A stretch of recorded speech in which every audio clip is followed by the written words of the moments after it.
Hola, ¿qué tal? Otro capítulo de Educar en Sexualidad. En esta oportunidad vamos a hablar sobre la pedagogía de la ESI. Les recuerdo que estamos en un momento muy especial, mundial, en donde tenemos que cuidarnos mucho y cuidar al otro. Por eso te invito a que te quedes en casa para cuidarte, para cuidarme. Y bueno, aprovechemos estas oportunidades para poder hacer algunas cosas diferentes, ¿sí? Mi propuesta es hacer estos talleres desde el grupo de WhatsApp de Educar en Sexualidad, y hoy vamos a hablar sobre la pedagogía de la ESI.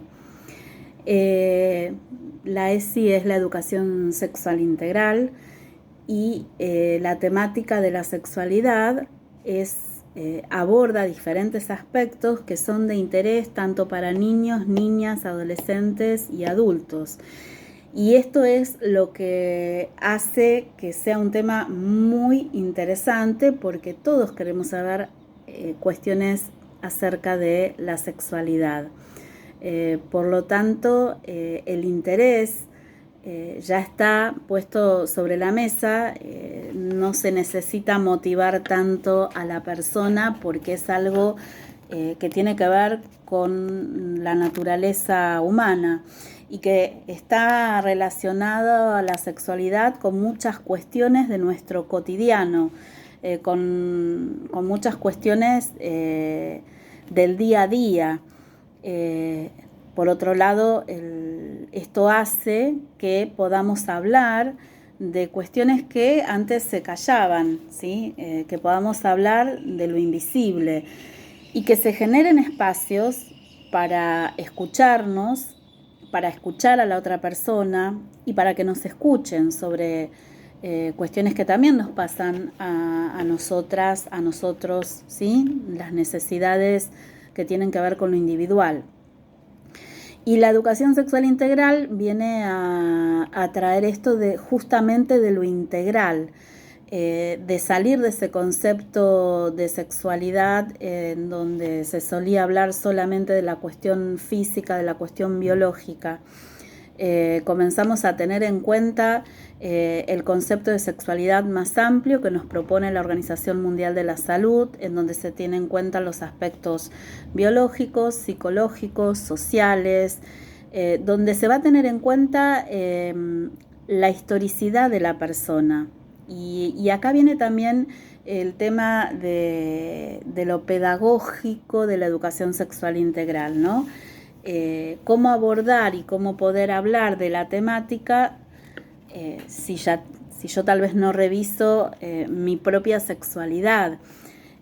Por ahí hay que empezar el tema de la pedagogía de la educación sexual integral, porque esta cuestión que nos va a atravesar a todas las personas, bueno, en la escuela, tanto a los y las docentes, los profesores, las profesoras, y los diferentes actores del sistema educativo están atravesados por su propia sexualidad.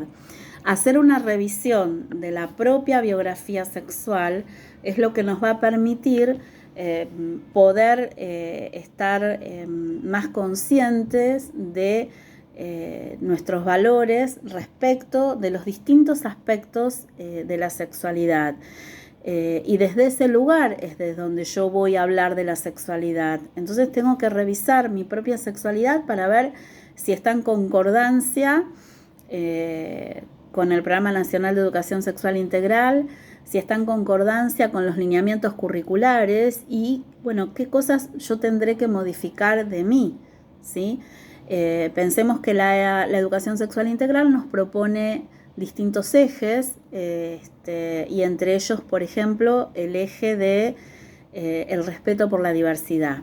Si yo no soy respetuosa de la diversidad sexual, difícilmente pueda enseñar objetivamente cuestiones que hacen a la diversidad sexual. Entonces, el poder revisar los propios valores y también la propia historia.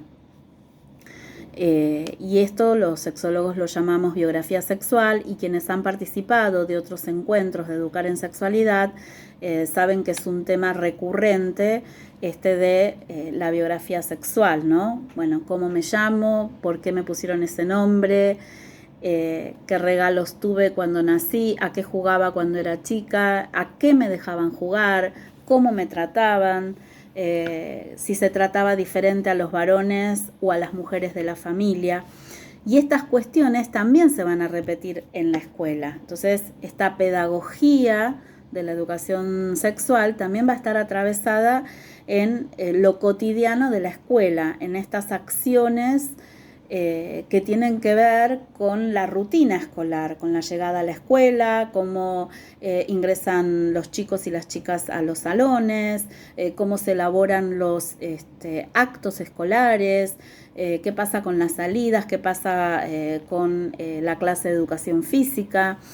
Y hablamos entonces de que la educación sexual integral tiene que ser transversal. Si bien específicamente para el nivel secundario uno lo puede abordar como una materia específica, igual desde el nivel inicial, primaria y secundaria, tiene que estar atravesada transversalmente. Y para eso también tenemos que hacer un estudio de cómo estamos trabajando los contenidos en general de la escuela, cómo es el programa, el proyecto educativo de esa escuela, que probablemente al revisar el proyecto educativo vamos a darnos cuenta de que hay muchos contenidos que ya estamos trabajando y que tienen que ver con los lineamientos curriculares. Es simplemente sentarse a ver la planificación y ver, bueno, de lo que está planificado, qué tiene que ver con los lineamientos curriculares. A veces pasa que no se lee todo el material que hay de educación sexual integral, entonces, bueno, un tirón de orejas para los y las docentes, de que al leer los lineamientos curriculares van a encontrar que hay muchas temáticas que ya las vienen trabajando. El tema es ajustar algunas cuestiones para que realmente sea algo transversal y que podamos trabajar con todos los agentes educativos. Cuando hablo de todos los agentes educativos, hablo de no solo la o el docente, sino también quien hace la supervisión de la escuela, los equipos de integración escolar. Bueno, a lo largo del taller vamos a ir viendo, ¿sí?, cuáles son estos actores y cuáles son las funciones o de lo que se tienen que ocupar específicamente cuando estamos hablando de educación sexual integral. También vamos a ver, bueno, cuáles son las dificultades que tenemos para llevar adelante la educación sexual integral en nuestra escuela y entonces ver, bueno, qué podemos hacer frente a determinada dificultad. Gracias por participar de este nuevo encuentro. Invito a que tengan a mano los lineamientos curriculares, que lean la Ley de Educación Sexual Integral. Si no te sumaste al taller de hoy, te invito a que leas los lineamientos curriculares y básicamente que puedas asociar esos lineamientos que te corresponden a tu nivel educativo con tu planificación y empezar a ver, qué sí estás dando de educación sexual integral sin habértelo propuesto. Invito a que puedan entrar en el Facebook de Educar en Sexualidad y Educación Sexual Integral en Discapacidad Intelectual y nos vemos la próxima.